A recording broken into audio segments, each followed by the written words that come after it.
माझं नाव गौरी संदीप शिंगणे. मी last इयरची student आहे आपल्या एस कॉलेजमध्ये.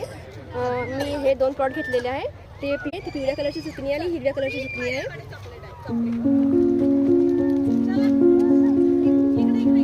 हा एक काकडीचा प्रकार येते. याची टेस्ट थोडीशी दुधी भोपळ्यासारखी लागते. ते पिवळ्या कलरची असते आणि हिरव्या कलरची असते. हे व्हिटॅमिन ए, सी, के आणि फायबर्समध्ये खूप रिच असते. याचा आपण यूज सलाद, सूप किंवा मध्ये करू शकतो. याची भाजी पण करू शकतो आपण. आणि हे आपल्या वातावरणात पण येऊ शकते आता. तसेच याचा आपण 5 स्टार हॉटेल, 3 स्टार हॉटेलमध्ये जास्त यूज करतो. याचं उत्पन्न 45 ते 60 टन पर हेक्टर होते. म्हणजे 15 ते 20 टन पर एकरी आपण याचं उत्पन्न घेऊ शकतो. आणि एकदा पिकअप केल्यानंतर आपण 3 किंवा 4 वेळेस आणखी त्याचं फ्रूट घेऊ शकतो आपण. तसं तर हे 2 महिन्याचं पीक आहे. म्हणजे आपण ट्रान्सप्लांटिंग केल्यानंतर 1 किंवा 1.5 महिन्यानंतर आपण हे काढू शकतो.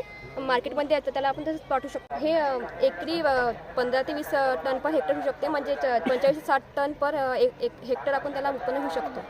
याचे बाजारभाव 100-150 पर के जी आपण याचा बाजारभाव आहे. आणि डिमांडनुसार याचा बाजारभाव पण वाढते. कुठल्या महिन्यामध्ये याची लागवड केली पाहिजे? याची लागवड आपण नोव्हेंबर-डिसेंबरमध्ये याची लागवड करतो. म्हणजे जानेवारी-फेब्रुवारीमध्ये त्याला आपण म्हणजे हे हार्वेस्टिंग करू शकतो आपण त्याला. ही ओपन फील्डमध्ये सुद्धा होऊ शकते. ओपन फील्डमध्ये? हो, ओपन फील्डमध्ये पण होऊ शकते. ठीक आहे, धन्यवाद.